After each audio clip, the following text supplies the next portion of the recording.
안녕, 캣처너비. 나야, 이 구약의 미친 고양이, 가시캣.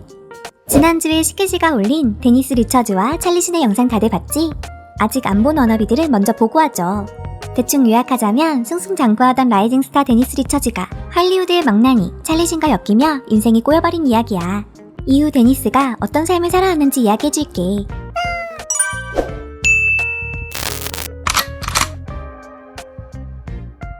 찰리신과 이혼을 하고 다시 싱글이 된 데니스는 2009년 자신의 리얼리티쇼 데니스 리처즈에서 이혼으로 괴로워하지만 아버지로부터 위로받으며 마음을 추스르는 모습을 보여주지.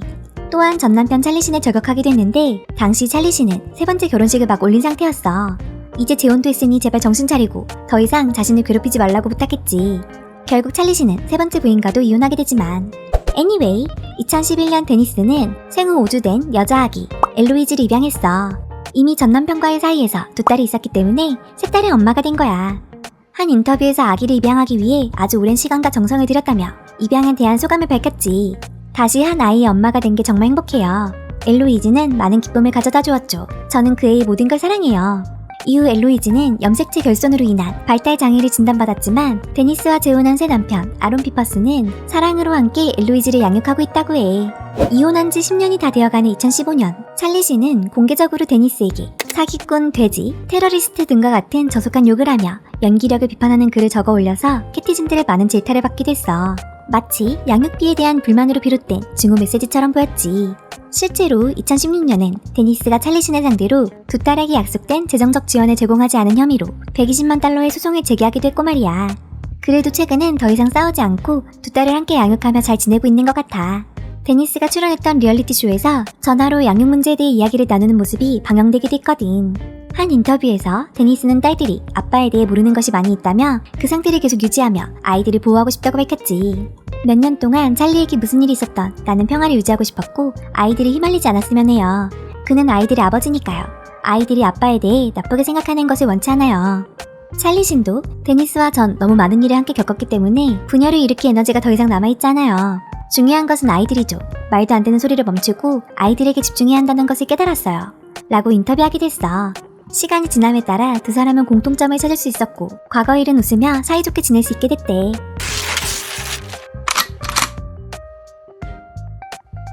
2018년 데니스는 인기 리얼리티 프로그램인 베버리힐즈의 진짜 주부들 시즌9에 합류했어.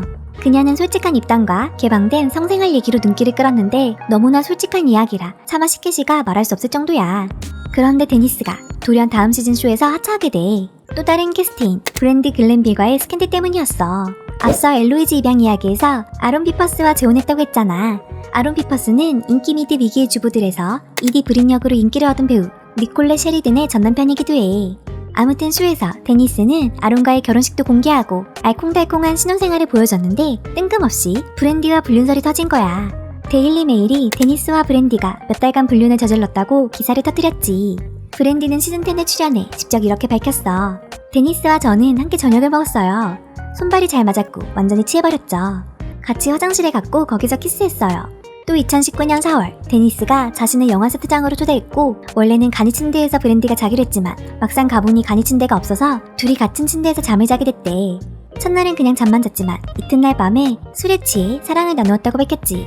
브랜디는 나중에서야 데니스가 남편 아론과 오픈 릴레이션십을 하고 있는 게 아니란 걸 깨닫고 본인이 내연녀가 됐다는 것에 큰 충격을 받았대. 두 사람이 사랑을 나눈 다음날 데니스는 브랜디에게 전날 밤 일에 대해 아론에게 말하지 말아달라고 부탁했다고 해. 데니스는 모든 불륜 혐의를 부정했지만 브랜디는 데니스가 본인에게 같은 방에 머물자며 초대한 문자 메시지를 공개했지. 결국 데니스는 이 사건 때문에 쇼에서 하차했어. 시간이 흘러 데니스는 시즌13의 게스트로 출연했는데 또다시 성생활 문제로 화두에 올랐어. 이번엔 데니스의 올리팬즈 이야기가 나오고 만 거야. 출연진 중 한 명인 에리카가 올리팬즈에서 데니스의 알몸 묶음집이 7달러에 팔리는 걸 알고 있냐며 이야기를 꺼냈어. 게다가 데니스의 딸 세미와 데니스 중 누가 더 배출이 좋냐며 비꼬기도 했지. 실제로 데니스뿐 아니라 데니스의 큰딸 세미도 올리팬즈에 섹시한 게시물을 올리고 있거든.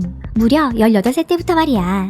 세미는 심지어 스스로를 성노동자라고 부르고 있어. 전 짝짓기 전문 스타가 아니며 사람들을 상대하지 않아요. 사랑 나누는 모습을 촬영하지도 않습니다. 그럼에도 저를 성노동자라고 말한 이유는 제 주요 수입원이 올리팬즈에서 나오기 때문입니다. 성노동에는 다양한 형태가 있어요. 딸 세미가 올리팬즈를 통해 한 달 평균 8만 달러를 벌어들이는 걸 본 데니스는 직접 올리팬즈 사이트에 가입해 본인도 활동을 하기 시작했어.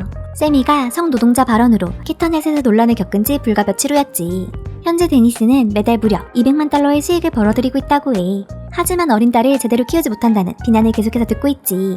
심지어 지저분한 사생활로 유명한 세미의 아빠 찰리신조차 데니스의 양육 방식을 비난했어. 18살이던 세미가 처음 올리팬즈를 시작할 때 데니스가 허락했다면서 말이야. 찰리신은 딸의 결정을 용납하지 않았대. 데니스는 딸이 누구와 함께 살고 있느냐와 상관없이 부모로서 할 수 있는 일은 아이를 지도하고 아이의 판단을 신뢰하는 것뿐이며 선택은 아이가 스스로 하는 것이라고 본인의 입장을 밝혔어. 세미 또한 본인의 인스타그램 Q&A에서 자신의 결정에 대해 어머니가 무척 지지해주고 있다고 말했지. 하지만 최근 들어 찰리신도 딸의 직업을 이해해주고 있는 모양이야. 딸이 이런 일을 하고 있으며 본인과 데니스 그리고 다른 사람들의 지원이 있어야만 더 성공적이고 즐거운 경험이 될 수 있을 거라고 생각한대. 처음부터 끝까지 충격적인 데니스 리처즈 이야기. 워너비들은 어떻게 봤어? 엑소엑소 가시캣.